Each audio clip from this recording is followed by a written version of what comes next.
आज आज हम ये चल रहे हैं समझने कि 73वें और 74वें संविधान संशोधन को जमीनी स्तर पर लागू कैसे किया गया, कैसे उसे क्रियान्वयन किया गया, कैसे उसे अमली जामा पहनाया गया, किन तरीकों से अमली जामा पहनाया गया। तो आइए विस्तार से पढ़ते हैं और जानते हैं कि वो कौन से तरीके अपनाए हमारे देश के नेताओं ने इस सरकार को एक संवैधानिक सरकार के तौर पर एक क्या दिलाने में, सम्मान और प्रतिष्ठा दिलाने में। तो आइए पढ़ते हैं।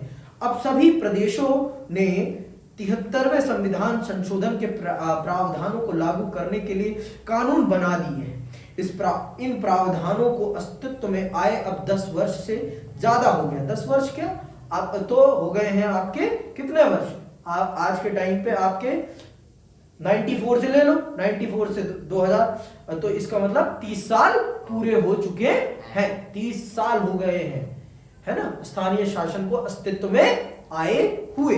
ठीक है, इस अवधि में अधिकांश प्रदेशों में स्थानीय निकायों के चुनाव कम से कम दो बार नहीं, अब 2 बार 5, 30 साल हो गए हैं, तो मतलब 6 बार हो चुके हैं। 6 बार हो चुके हैं, कम से कम 6 बार तो हो चुके हैं। अगर बीच में भंग हुई होगी तो 6 से 7 हो गया होगा, इससे ज्यादा नहीं हुआ। तो अभी तक पूरे भारत में स्थानीय शासन के कितने चुनाव हो चुके हैं? 6 बार चुनाव हो चुके हैं, कम से कम। ठीक है, मध्य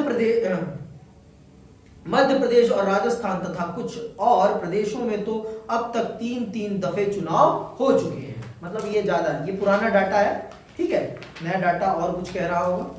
आज ग्रामीण भारत में जिला पंचायतों की संख्या 600 से ज्यादा, मध्यवर्ती अथवा प्रखंड स्तरीय पंचायत की संख्या 6000 तथा ग्राम पंचायतों की संख्या 2,40,000 है। मतलब भारत में ग्राम पंचायतें कितनी है? अब तो इससे भी ज्यादा होंगी, 2,40,000 ग्राम सभाएं हैं। मतलब कितने गांवों में प्रधान है? पूरे भारत में कितने प्रधान होंगे? 2,40,000 प्रधान होंगे। अब तो इससे भी कहीं ज्यादा होंगे। तो मतलब इतने लोग इस देश में, इस देश के लोकतंत्र को मजबूत करने में अपनी भूमिका निभा रहे हैं। और मध्यवर्ती में 6,000 है और जिला स्तर पर कितने हैं? 600 लोग हैं। ठीक है, शहरी भारत में 100 से ज्यादा नगर निगम, 1400 नगर पालिका तथा 2000 नगर पंचायतें मौजूद हैं। हर 5 वर्ष में इन निकायों के लिए 32 लाख सदस्यों का निर्वाचन होता है। इनमें से 13 लाख महिलाएं हैं। 13 लाख महिलाएं हैं। यदि प्रदेशों की विधानसभा तथा संसद को एक साथ रखकर देखें तो भी इनमें निर्वाचित जनप्रतिनिधियों की संख्या 5000 से कम बैठती है। स्थानीय निकायों के चुनाव के कारण निर्वाचित जनप्रतिनिधियों की संख्या में भारी इजाफा हुआ है। मतलब भारत में लोकतंत्र को वास्तविकता का लोकतंत्र बनाने का काम किया है किसने? स्थानीय निकाय ने, स्थानीय शासन ने। समझ में आई बात? स्थानीय शासन ने आपके इस स्थानीय शासन को एक अमली जामा पहनाया है, अमली जामा पहनाया है कि कैसे सरकार चलती है। ठीक है, यह बात एकदम जाहिर है कि 73वें और 74वें संशोधन ने देश भर की पंचायती राज संस्थाओं और नगर पालिका की संस्थाओं की बुनावट को एक सा किया है। इन स्थानीय संस्थाओं की मौजूदगी ही अपने आप में बड़ी उपलब्धि है। इससे शासन में जनता की भागीदारी के लिए मंच और माहौल तैयार होगा। आज के समय पर इस चीज ने भारत के अंदर, भारत के लोगों के अंदर लोकतंत्र की भावना को और प्रभावी बनाया है और उनके अंदर ये भावना जागृत की है कि इस देश को अगर कोई सशक्त कर सकता है तो इस देश की जनता कर सकती है। और कैसे कर सकती है? अपनी भागीदारी को बढ़ा कर, अपने आप को राजनीति में लाकर इस देश को आगे बढ़ाया जा सकता है। अगर आप राजनीति से दूर भागेंगे तो इस देश का विकास नहीं हो सकता, और अगर आप राजनीति में कंट्रीब्यूट करेंगे तो इस देश के विकास को कोई रोक नहीं सकता। समझ में आई बात? आप जब तक अपने कंधे पर देश की जिम्मेदारी नहीं लेते तब तक देश का विकास संभव नहीं है। लेकिन जिस दिन आपने देश के विकास की जिम्मेदारी अपने कंधों पर लेना प्रारंभ कर दी, उस दिन आपका और देश का दोनों का विकास सुनिश्चित हो जाएगा। तो स्थानीय शासन ने देश की जनता के अंदर इस भावना को प्रवृत्त किया है और आगे बढ़ाया है। समझ में आई मेरी बात की अभी भी नहीं आई है? पक्का भाई? नहीं आई है तो बताना, जूते चप्पल से अब की बात समझाऊंगा तुमको।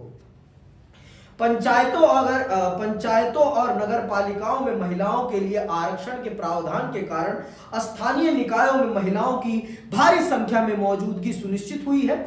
आरक्षण का प्रावधान अध्यक्ष और सरपंच जैसे पद के लिए भी है। इस कारण निर्वाचित महिला जनप्रतिनिधियों की एक बड़ी संख्या अध्यक्ष और सरपंच जैसे पदों पर आसीन हुई है। आज कम से कम 200 महिलाएं जिला पंचायतों की अध्यक्ष हैं, 2000 महिलाएं प्रखंड अथवा तालुका पंचायत की अध्यक्ष हैं और ग्राम पंचायतों में महिला सरपंच की संख्या 80,000 से ज्यादा है। नगर निगमों में 30 महिला मेयर महापौर हैं। नगर पालिका में 500 से ज्यादा महिलाएं अध्यक्ष पद पर आसीन है। लगभग 650 नगर पंचायतों की प्रधानी महिलाओं के हाथ में है। तो इस चीज ने महिला सशक्तिकरण में और महिलाओं के राजनीतिक योगदान में भी बहुत बड़ी भूमिका निभाई है। आज महिलाएं सशक्त हो रही हैं राजनीतिक तौर पर। तो ग्राम पंचायत स्थानीय निकाय ने महिलाओं के राजनीतिक भागीदारी को भी बढ़ाया है, भारत की राजनीति में उनके प्रतिनिधित्व को बढ़ाया है और यह सुनिश्चित किया है कि भारत की आधी आबादी भारत की राजनीति में अपनी भूमिका को समझे और आगे बढ़ चढ़कर अपना योगदान दे। तो ये है राजीव गांधी की देन, ये कांग्रेस की देन है। समझ में आई बात? इस देश में महिलाओं को जो ये अधिकार मिले, सर्वप्रथम राजनीतिक अधिकार, ये अधिकार देने का काम कांग्रेस ने ही किया है। ये झुठलाया नहीं जा सकता, ये तो सच है। इस देश में महिलाओं को सर्वप्रथम राजनीतिक तौर पर भागीदारी देने का काम अगर किसी ने किया तो वो कांग्रेस ने किया, वो कांग्रेस ने किया। इसमें किसके माध्यम से? स्थानीय निकाय के माध्यम से। स्थानीय शासन में उन्हें 1/3 आरक्षण देने के माध्यम से उन्हें राजनीतिक तौर पर चपल बनाया, जागरूक बनाया और अपनी जिम्मेदारी को अपने कंधों पर उठाना सिखाया। छोटे स्तर पर, क्योंकि बात चीजें छोटे स्तर से ही स्टार्ट होती हैं, तभी बड़े स्तर पर जाती हैं। परिवर्तन छोटे स्तर से प्रारंभ होता है, फिर धीरे धीरे कर कर बड़े स्तर तक पहुंचता है। समझ में आई बात की अभी भी नहीं आई है? समझ में आया? चलो बढ़िया है। संसाधनों पर अपने नियंत्रण की दावेदारी करके महिलाओं ने ज्यादा शक्ति और आत्मविश्वास अर्जित किया। इन संस्थाओं में महिलाओं की मौजूदगी के कारण बहुत सी स्त्रियों की राजनीति के काम धंधे की समझ पैनी हुई है। अनेक मामलों में पाया गया है कि स्थानीय निकायों के विचार विमर्श में महिलाओं की मौजूदगी उसमें नया परिप्रेक्ष्य जोड़ती है। देखो भाई, महिलाओं का, अगर महिलाएं आएंगी तभी महिलाओं का पॉइंट ऑफ व्यू रखा जाएगा। पुरुष तो महिलाओं का पॉइंट ऑफ व्यू महिलाओं जितना नहीं रख सकता ना। उन्हें होने वाली बीमारी का जितना विस्तारीकरण वो कर सकती हैं, क्या उतना विस्तारीकरण हम और आप कर पाएंगे? बताओ, संभव है? तो उनका भी, तो जब से वो राजनीति में आई तो इससे क्या हुआ? इससे एक नया परिप्रेक्ष्य जुड़ा। महिलाओं के संदर्भ में भी समाज बहुत विस्तार से सोचने लगा। नहीं तो सिर्फ पहले एक ही दृष्टि से सोचा जाता था, जो कि सरासर नाइंसाफी थी समाज के साथ, क्योंकि वो भी इस समाज का अभिन्न अंग है। क्या है? अभिन्न अंग।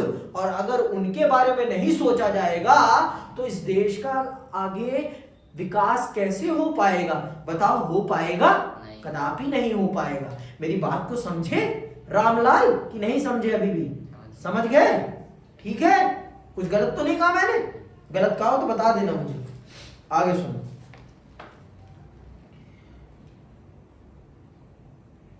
अनेक मामलों पे पाया गया है कि स्थानीय निकायों के विचार विमर्श में महिलाओं की मौजूदगी उसमें नया परिपेक्ष जोड़ती है और चर्चा ज्यादा संवेदनशील होती है। अनेक मामलों में यह देखा गया है कि महिलाएं अपनी मौजूदगी दर्ज कराने में असफल रही अथवा महिला को पद पर आसीन कराकर परिवार का पुरुष उसके बहाने फैसले लेता रहा, लेकिन ऐसी घटनाओं में तेजी से कमी आ रही है। देखो, एक दिन में परिवर्तन नहीं होता, परिवर्तन धीरे धीरे होता है, लेकिन होता जरूर है, होता जरूर है। समझ में आई बात? परिवर्तन एक दिन में नहीं होता, लेकिन होता जरूर है।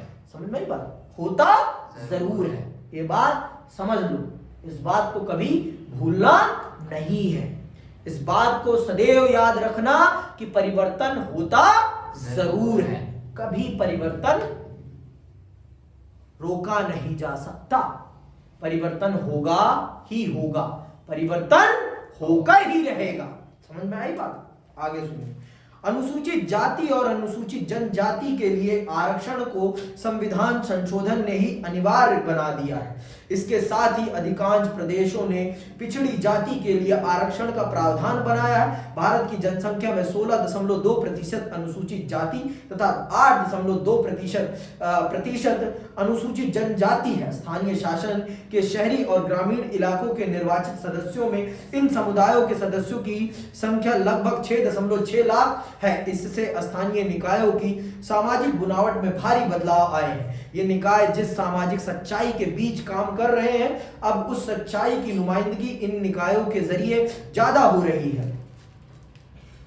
कभी कभी इससे तनाव पैदा होता है। जो तबका सामाजिक रूप से प्रभावशाली होने के कारण गांव पर अपना नियंत्रण रखता था, वह अपने इस दबदबे को छोड़ना नहीं चाहता। सही बात है, जो ताकतवर बना होता है वो कभी अपनी ताकत को अपने हाथ से जाने नहीं देना चाहता, और उनके पास तो खासकर नहीं जाने देना चाहता जिनसे उन्होंने अपने पांव दबवाए हों। जिनसे उन्होंने अपने पांव दबवाए हों, उनके हाथ में तो सत्ता वो देना नहीं चाहता किसी भी कीमत पर। कि देना चाहता है? कभी नहीं देना चाहता। वो तो चाहता है कि वो जिंदगी भर मेरे पांव दबाते रहें, मेरी आने वाली पुश्तों के भी पांव दबाते रहें, कभी वो पांव दबाना ना रुके, कभी उनका पांव दबाना ना रुके। समझ में आई बात? तो वो सदैव ये चाहते हैं, जो कि सरासर नाइंसाफी है, सरासर नाइंसाफी है। ये बात समझ लो आज, ये बात समझ लो आज पीयूष। अगर तुमने ये नहीं समझा तो कुछ नहीं समझा। ठीक है, आगे सुनो। इससे सत्ता के लिए संघर्ष तेज हो जाता है, लेकिन तनाव और संघर्ष हमेशा बुरे नहीं होते। जब भी लोकतंत्र को ज्यादा सार्थक बनाने और ताकत से वंचित लोगों को ताकत देने की कोशिश होगी, तो समाज में संघर्ष और तनाव होता ही है। समझ में? जब भी कमजोर आगे बढ़ेगा तो ताकतवर उसका विरोध करेगा। तो संघर्ष होना स्वाभाविक सी बात है, संघर्ष होना स्वाभाविक सी बात है, संघर्ष होकर ही रहेगा। ठीक है। संविधान के संशोधन के 29 विषयों को स्थानीय शासन के हवाले किया है। ये सारे विषय स्थानीय विकास तथा कल्याण की जरूरतों से संबंधित है। स्थानीय शासन के कामकाज के पिछले दशकों के अनुभव बताते हैं कि भारत में इसे अपना कामकाज स्वतंत्रता पूर्वक करने की छूट बहुत कम है। अनेक प्रदेशों ने अधिकांश विषय स्थानीय निकायों को नहीं सौंपे थे। इसका मतलब यह है कि स्थानीय निकाय कारगर ढंग से काम नहीं कर सकते थे। इस तरह इतने सारे जनप्रतिनिधियों को निर्वाचित करने का पूरा काम बस प्रतीकात्मक बनकर रह गया। कुछ लोग स्थानीय निकायों के निर्माण की यह कहकर आलोचना करते हैं कि इससे प्रादेशिक और केंद्रीय स्तर पर जिस तरह से फैसले लिए जाते हैं उसमें कोई बदलाव नहीं आता। स्थानीय स्तर की जनता के पास लोक कल्याण के कार्यक्रमों अथवा संसाधनों के आवंटन के बारे में विकल्प चुनने की ज्यादा शक्ति नहीं होती, क्योंकि सच भी है, कहने के लिए बना दिया गया लेकिन उतनी ताकत नहीं दी गई है जितने देनी चाहिए थी। किसको? स्थानीय निकाय को, हाँ, स्थानीय शासन को। स्थानीय निकायों के पास अपना कह सकने लायक धन बहुत कम होता है। स्थानीय निकाय प्रदेश और केंद्र की सरकार पर वित्तीय मदद के लिए निर्भर होते हैं। इससे कारगर ढंग से काम कर सकने की उनकी क्षमता बहुत क्षणिक हुआ है। शहरी स्थानीय निकायों का कुल राजस्व उगाही में 0.24% का योगदान है, जबकि सरकारी खर्च का 4% इन निकायों द्वारा व्यय होता है। इस तरह स्थानीय निकाय कमाते कम और खर्च ज्यादा करते हैं। इसी कारण ये निकाय अनुदान देने वाले पर निर्भर होते हैं।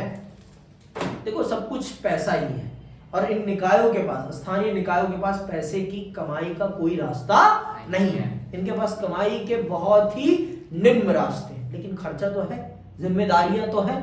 जितनी जिम्मेदारी है ना, उतना इनके पास पैसा नहीं है।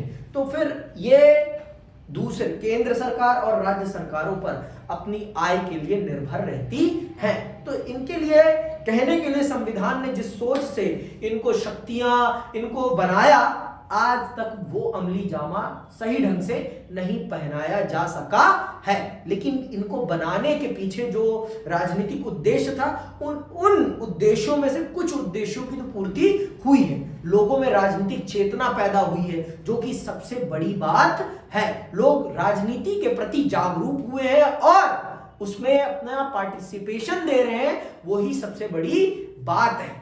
समझ में आई बात? एक लोकतांत्रिक देश में जनता का लोकतंत्र में भागीदार होना ही सबसे बड़ी बात है और सबसे बड़ी जीत है। मैं ये मानता हूं कि इसमें बहुत सी कमियां हैं और इन कमियों का दूर होना बहुत जरूरी है। इनका समय से दूर होना बहुत जरूरी है। अगर ये समय से दूर नहीं होंगी तो हमारे लिए बहुत ज्यादा दिक्कत हो जाएगी और इनका दूर किया जाना और इनको और बेहतर किया जाना बहुत जरूरी है। तो स्थानीय निकाय एक बेहतर शुरुआत है भारत में, जो कि चल रही है और मैं चाहता हूं कि ये सदैव चलती रहे और लोग इसको समझें। इस देश की जनता इस बात को समझे कि स्थानीय निकाय उनके लिए कितना महत्वपूर्ण है और देश के निर्माताओं ने अगर उनको ये एक मौका दिया है भारत की राजनीति में अपनी भागीदारी को व्यक्त करने का, तो उस जिम्मेदारी को उठाएं और आगे बढ़ चढ़कर इसमें अपनी भागीदारी को सुनिश्चित करें। तो आज ये अध्याय यहीं समाप्त होता है और मैं आप सबसे विदा लेता हूं। जय हिंद, जय भारत।